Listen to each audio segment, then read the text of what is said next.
Yes, people, welcome back to the Magpie Channel TV. He needs no introduction by now, you've been on the channel several times. Hi, mate, Mr. right? Steve Watson, how are you doing, fella? Yeah, good mate, yeah. Good to see you, mate. Obviously, it's not been long. I was with you yesterday. Yeah. Everything came. It seemed like we were playing killer about 2 hours ago, but I can't remember that, to be honest, No, there wasn't very good performances from any of us then. That definitely wasn't, no. I'm blaming bad luck. I was at the end. Certainly stitched off every time. But we're here in Fleet Street. Make sure you get yourself along to Pudding Share and check out Fleet Street. They have pre-match talks with Ando and Gibbo, and then they have loads of great crack during the week as well. Pool tables, live sports, all of that good stuff. So come and check them out. Right, and Steve, we were in Fleet Street's box yesterday. Thanks to Andy Flaton. That's always nice.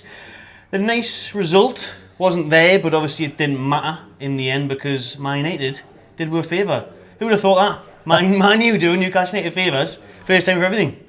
Yeah, no, look, I think it was a bit anticlimactic, the game yesterday, the performance, but you know, ultimately we got where we wanted to be at the end.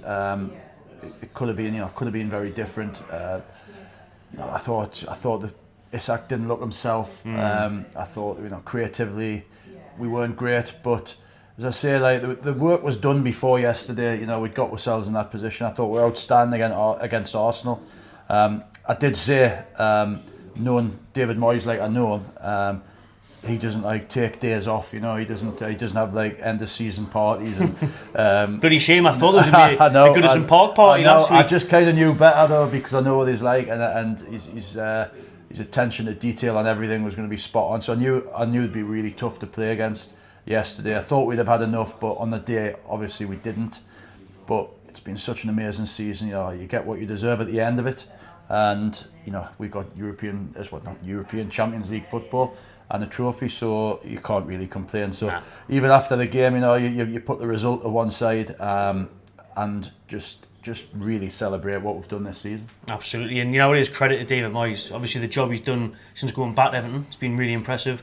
But in his post-match interview yesterday, I don't know if you've seen it, you know, he was saying congratulations to Newcastle, Eddie Howe, the fans. He said they all deserve it. They've had a great season. They warrant getting that Champions League place.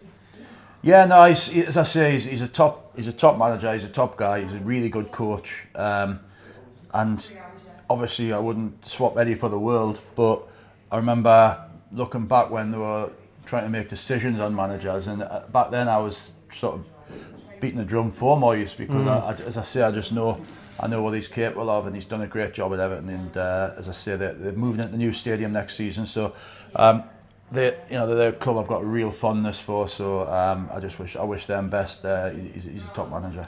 Have you been to that new stadium yet? They haven't only be going next season? I've not. I've been invited a couple of times and couldn't make it through Darlow. Really couldn't get there, and then I was invited for the last game at Goodison last week, and couldn't get there either. We had a full weekend with the under-13s at the academy. So, but yeah, that's all finished now. As I say, the academy's final day tomorrow, which is great for the kids. They're going to have an under-30s, under-14s. They're going to have an hour at St James's playing on the pitch. Class. So yeah, I mean that'll be a dream come true for a lot of them. It looks like a good stadium, mate, to be fair. You know, it's steep. They managed to cram the seats in there, get the atmosphere in there. The new Everton one, and I suppose it's an interesting topic really for another video, considering we're meant to be moving to a new stadium. Yeah, no. And we were talking about it yesterday, weren't we? Like, it really is. It splits, it divides people's opinions. You know, I think we've got the greatest sort of situated ground in football. You know, I mean, you go to some stadiums and there's nothing for miles around it. Everything's a bus journey. Everything's there's nowhere to go and have a pint before the game, and you know, this is just perfect, isn't it? And if by some miracle we could try and combine the two, and if it only moves away by, you know, a few hundred yards or, you know, half a mile or so be it. But, you know, in my opinion, it's just the best situated, and it's whether we logistically can make it any bigger, I don't know. Yeah. Well, it looks like Leazer's I just don't want to see it move. For the new one, so at least it'll be in the shadow of St James still. Yeah, no, well, that's not so bad then. Nah, not at all. But just quickly on Everton, we don't need to talk about it that much because of the result and the performance didn't quite go our way. Steve, why do you think that was? Eddie Howe said afterwards it felt like the players were a bit anxious, understandably, I guess, with what was at stake. Yeah, I think we've really turned up against the real top teams this season. I'd have been more confident of beating a City or a Chelsea yesterday than really? Everton. Yeah, it's just, And that's that's not a slight on anything. It's something, I suppose, if we want to make that next step, which is really challenging seriously for the title. That's something that they're the teams. No disrespect to Everton, but they're the teams that at St James's we need to be constantly beaten. So it was definitely an off day. We haven't seen many of them this season. Still some good performances. I still thought Livermore was outstanding again, but we just didn't think we lacked energy. I just thought we lacked sort of that creative spark. Everton are just top drawer at being hard to beat and solid. I know the goalie at Everton would have absolutely adored a clean sheet. Yeah, another good game like he always does against us now. Does, but we didn't really rain shots on him, did we? No. So nothing clear. No, listen, I don't think we did enough to win yesterday. Could we have nicked the draw? That might have been less flappy for us as fans. It was horrible. But as it happened, as it happens, it worked out how we all thought it should have done after the season we've had. Villa been listening to TalkSport all day as I usually do, and Villa fans are on constantly, and they've had a fantastic season and they've missed out. And somebody has to, but we've had our share of missing out and heartbreak. So listen, brilliant. Aye. You mentioned Tino. You've obviously played in that position yourself. Is he? We had this just a bit of discussion with people in the box yesterday. Like, is he a better right back or left back? Because since he came to left back, he's been outstanding, hasn't he? It's brilliant that he can play both. I think the fact that we've probably got arguably the best young left back at the club. I think when Lewis is fit again, he'll transfer back to being a right back. But isn't it fantastic that you can have somebody that's so comfortable in that position? Trips won't go forever. He's been amazing for Newcastle. One of the best signings, pound for pound players at Newcastle had. He was an absolute leader when we needed him to be.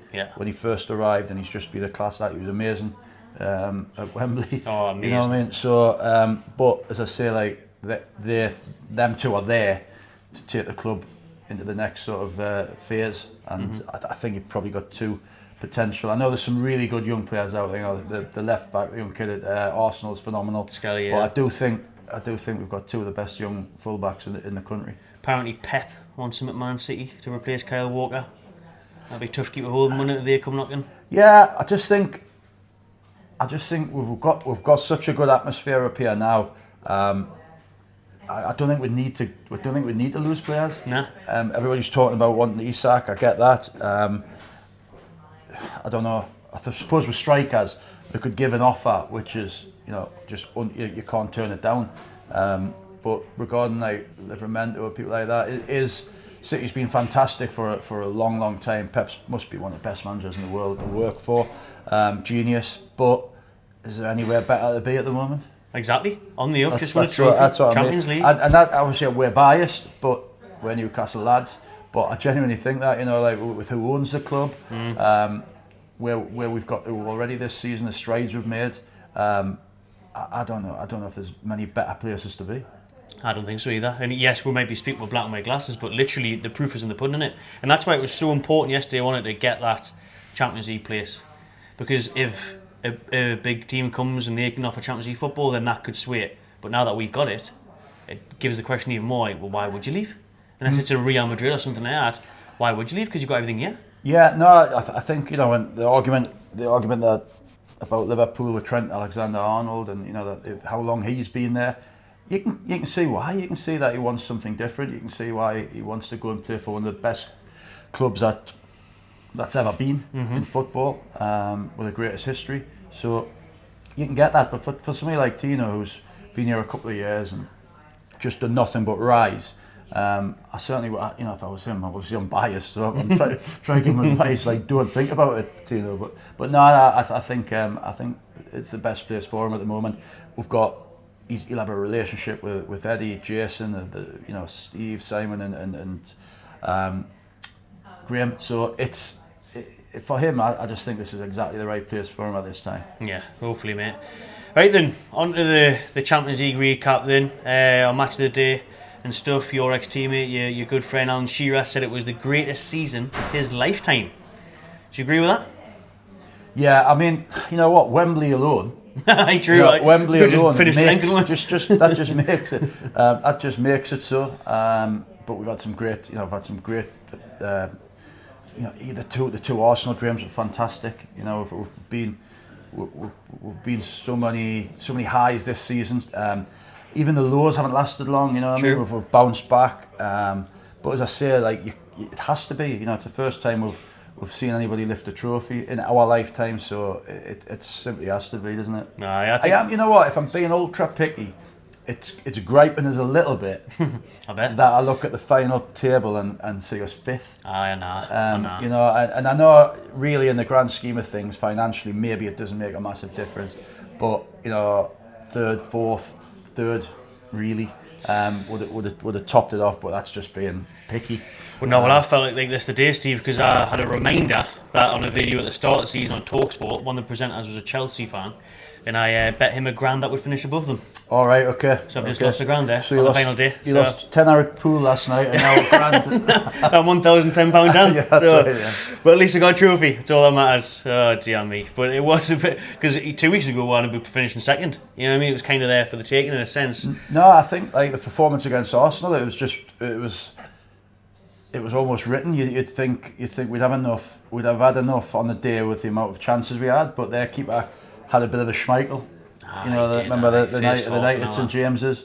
But we played great, and then you know you're then ahead of them, and then you're going into Everton probably with a different mindset. Although you know we all should have been going into Everton focused on getting 3 points and putting it out of anybody else's hands.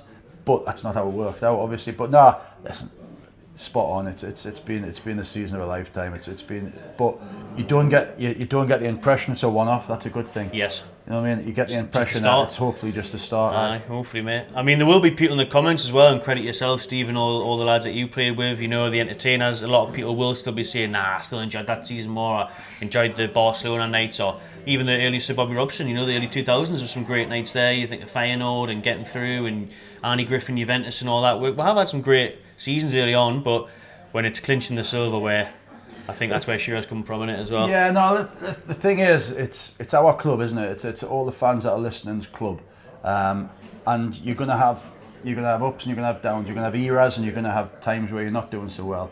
Don't forget about them. Enjoy the fact that we had a great time when we were there. You know, we had a great spell under Bobby. But you know, this is the time out of everybody's probably listening and watching, and this is the time where we've got something to show for it. You know, we just didn't get over the line, and they didn't just get over the line. These lads got over the line against top opposition, league winners at Wembley, the biggest stage. Played a game plan to perfection. So you know you've got to hold your hands up and just say fantastic. Absolutely. When you were playing, Steve, what was the favourite like European game that you played in? What was the best team you played against, or your favourite night in the Champions League or against European opposition? Yeah, I mean we had a great night getting to the Champions League. I was talking about it with my mate today against Croatia Zagreb. I remember that night. You know, that was the start of the adventure really. I've just been watching the golf at the weekend, and it was in Antwerp.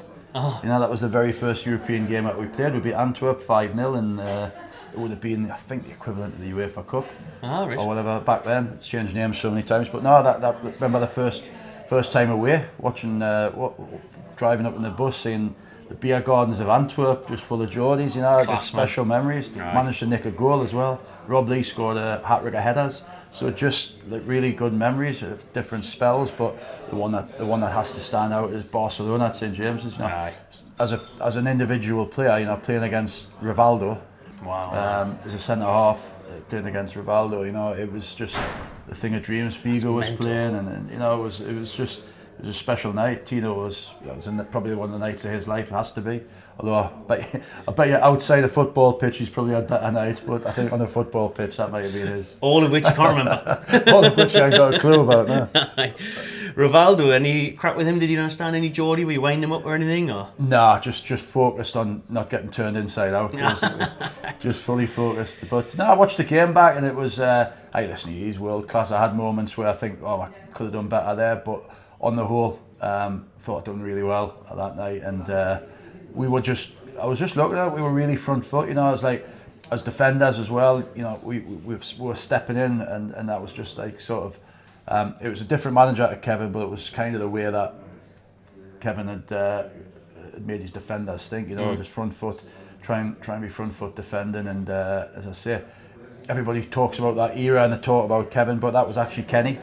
Yeah, and we had this and we had this debate the other day. I did a Q&A in Prudhoe with Gibbo, and I was trying to defend. You know, we all loved Kenny. We don't, you can't compare him to Kevin. Kevin was the greatest time of my life. But you know, Kenny also took us to second place, picked up from Kevin, and them European games were with Kenny as well. So I've got fond memories of Kenny as well. Nah, fair enough. I mean, sharing the pitch as well though with Rivaldo, literally one of the best players ever. Fair play, man. What an achievement that is, mate. No, it was as I say, like apart from probably the 5-0 Man U game, it was probably the most like euphoric I've felt coming off a pitch at St James's. Aye, unbelievable. Any teams? Do you reckon it's time then? Is this the way to Barcelona? Was the chance yesterday? Last time in the Champions League 2 years ago, we had the group of death. The format's obviously changed now. Yeah. Gives it a better standing. But it would be nice to play Barcelona again, wouldn't it? Yeah, I think you're torn between trying to get as far as you can and trying to get lucky with the draws, but then actually you want to go and pit yourself against the best teams in Europe, and also you want great trips for the fans and great memories for the fans and the players and all the staff. You know, so you're torn. You want some really good European nights. You want some really good trips, but ultimately you're there to try and get through the tournament. Right. So it's tough to gauge, isn't it? I mean, you look at some of the games recently. They've been high end, haven't they? I mean, PSG have been phenomenal to look at. Barca were brilliant, and Inter Milan were so gritty and determined, and you know, so that'll be some final as well. It's just about to say it's going to be mental, that final. Could be like a 5-4 or something. Oh yeah, no, crazy. I mean one of the best. That's something we've seen some of the best two-legged cup games or cup that we've ever seen. Aye, we have. Some of the highest quality. You said there that the main thing isn't, yes, you want good European nights and stuff, but it's all about like how far can we go? Do you mean what is your thoughts on that? Obviously, hopefully summer window comes around when we sign a few players, but realistic target for Newcastle in the Champions League? Well, I don't know. It used to be to get through the group stages, but it's all changed a little bit now. I think, you know, I don't know if it was Dan. I think Dan might have said it before Wembley, where it was a case of the first time almost felt like a novelty. This time was like just business. Yeah. Get there to do the job, there to do the business. I feel like the Champions League will be the same. You know, we're not going there as tourists now. We're not going there. We can't go there with a novelty mentality, and this is great. Like we belong. We belong, and you know, I think with the right 2 or 3 signings, we can go again. Can we win the league? Can we challenge? I think onward day, nobody wants to play us. I think it'll be a big ask next season, but that has to be with mentality. We'll have to try and get better. Can't sit on it, and I don't think anybody will. No, is that your number then? Do you reckon, say 3 signings would be enough to see us like compete at that end of the table in the Champions League knockouts and stuff as well? Yeah, I don't think there's two. I don't think we could sign any better fullbacks, or if everybody's fit, defenders, midfielders. No, like maybe. I think maybe like a 10. So maybe for like games yesterday, when we need somebody to pick that lock, that real bit of class at the top end, which can make the difference when teams are sitting against us. And so maybe something like a really good 10. We probably need another striker, and again probably another wide man, maybe a lefty because of the balance. You know, I know Harvey can pretty much do both. Jacob, I would say, virtually a right side. I don't think he's comfortable coming off the left.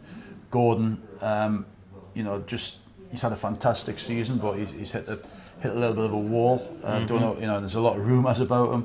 There's a young kid plays off the right who's left-footed at Barca, who I think's got a chance. But Jordi Yamal. Yeah, but I'm not sure there's much scope in that, but you can always wish, can't you? Either sell Cruz Campo here at Fleet Street. Actually sold out after the weekend. Yeah, so the Spanish players available here. Lamine Yamal. Do you know, we've got lovely bridges and that. I think we might have had something to do with the sellout there. We did. I had a killer pool. Wait, bro. If you could pick, Steve, one name for Newcastle to really like go out there and sign this summer? Realistically, not your mal. Yeah, well, yeah, no. who would you go for? Realistically is the key. Someone who, today the rumour has been rife. So I've seen them. There's been Mbumo, Delap is another striker. Yeah, I've heard like all day. I've heard about Delap and Mbumo. I've heard about the kid at Wolves, but never mentioned us once. Aye. Cunha. Cunha. Can't Man U, right? So yeah, but we never mentioned us once, and I'd like to think like they are three players who I think would make us a better squad. Aye. So, but they're Teddy not being meant. But I'm not saying rumours aren't always true, and you don't know where the sources are. So like, but they're three players that would be part of the discussion if we were straight away. Yeah, I think Mbumo would be a great sign. Like, he plays the forward, plays the right winger. Yeah. Jacob. I mean, I like positionally, like I like Maddison, but he's had a tough 18. I'd like to have got him before he went to Tottenham. Aye. But I don't know if he's at the level he was at. But something like that, somebody that can, just sit behind it.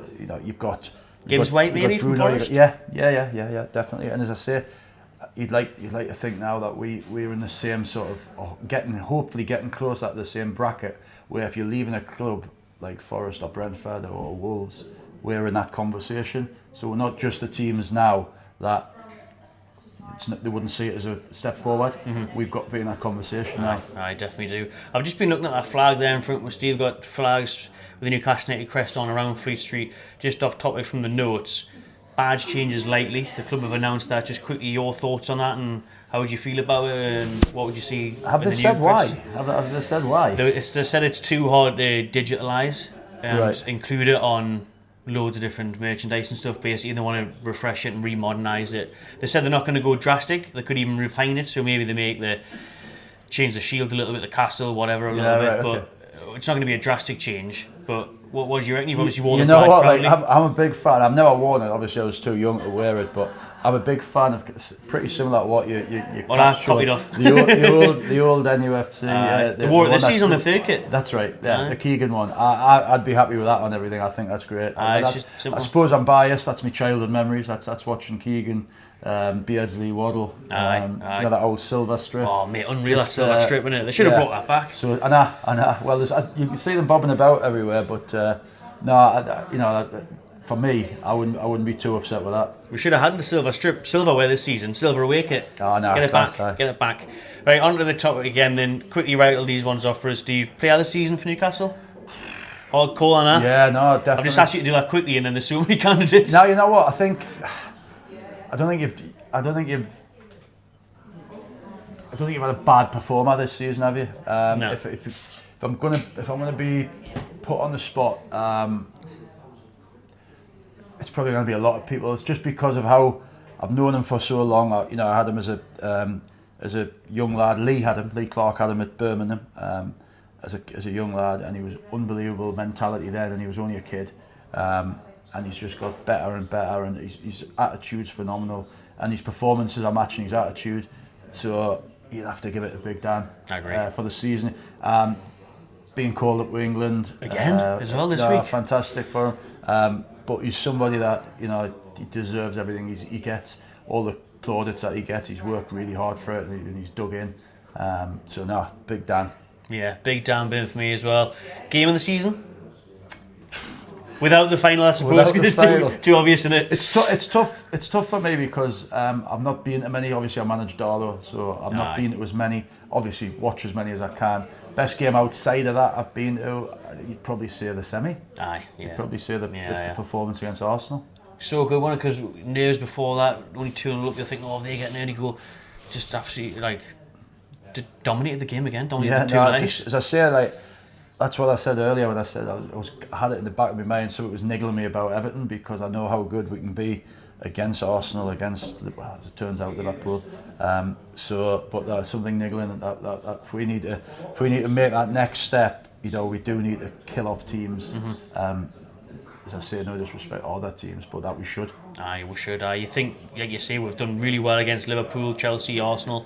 Man City got a draw early in the season and then lost to Bournemouth heavily, lost to Brighton, lost to Everton. I mean, good. There's no. But they're all good teams. I just think the bottom three this year, it's been a bit of a freak season. I mean, really, and I like Ange Postecoglou, by the way, but Spurs would have went down on those points any other year. Absolutely. So like the bottom three, Mental, the lack of bottom points. three aside, above that you're talking about teams like Man U and Spurs who've had bad seasons, but they're like iconic clubs. And then you're looking at Brentford's, Fulham's, no, like really all good sides. It was only kind of that bottom three that weren't competing. One player to look out for next season for Newcastle, one who could maybe kick on, or yeah, they're both young, but as I say, I just think we've got two unbelievable fullbacks in the making. He came on yesterday. You know what? Maybe I haven't seen enough of him. Will. Big Willie, Big Asula. I haven't seen it as much as I'd like to save him, but he's done nothing wrong. He's exciting. I think it'll be a big pre-season for him, because I think he'll get the game time that he probably hasn't had this season to prove in pre-season that he can make that step. And everything I've saw of him makes us think he's perfect for us. He's just bought into us straight away. And if anyone's going to get the best out of him and improve him, it's going to be Eddie and the coaching staff. Yeah, no doubt. I mean, as I say, I can't remember anybody turning around the players the way that they have. The ones that have become like Murphy's got to be in the conversation for player of the season. Mate, imagine got to be in the conversation. These are Shaw. These are all players who I thought when Eddie came, would have been borderline on the way. Absolutely. And now they're absolute first names. Imagine if we had a sat here a year ago and I'd have said, one player to look out for next season, he said Jacob Murphy. No one would think that you can't have the season he's always a good player, but this season his numbers have been outrageous. You know what though? If you look at him off the ball, if you look at him recovering when he loses the ball, he's just a machine. He's I love him, me. He really has. He's fit. He's quick. He's strong. But I watch things off the ball quite a lot. I watch Joe Linton marking people. Yeah, missed that yesterday. Do you know what? He's so diligent with it. He does it to the letter. Murphy's the same. He's a real good team player. Let's finish off then on the derby days that are coming back after Sunderland got promoted in the playoff final on the weekend. We'll see them back in the league for the first time in 8 years. What's your thoughts on that when you were watching the game? Did you want them to come back up, or were you happy to see them stay down there, or what's your thoughts? It's a tough one because I can never sit and say I want Sunderland to win a game. That's just fact. I couldn't want them to win. But now that they're there, I personally, as a player, loved derbies from being a kid, from being as soon as we started playing competitive football at Newcastle, playing Sunderland at 13s or 14s, and Mickey Gray, for instance, same age as me, Tomo, Lee, constantly back and forth with him. And I loved them, and I was lucky that I probably loved them because I never lost one. So that obviously helps. Definitely get you in the box next season. So I've not lost the Sunderland derby. I never won an Liverpool one, but I never lost a Newcastle Sunderland one either. I was some of the memories, the Liam O'Brien goals and the Scott Sellers free kick, and just great memories. So I am looking forward to seeing the derby. I'm not one of these that.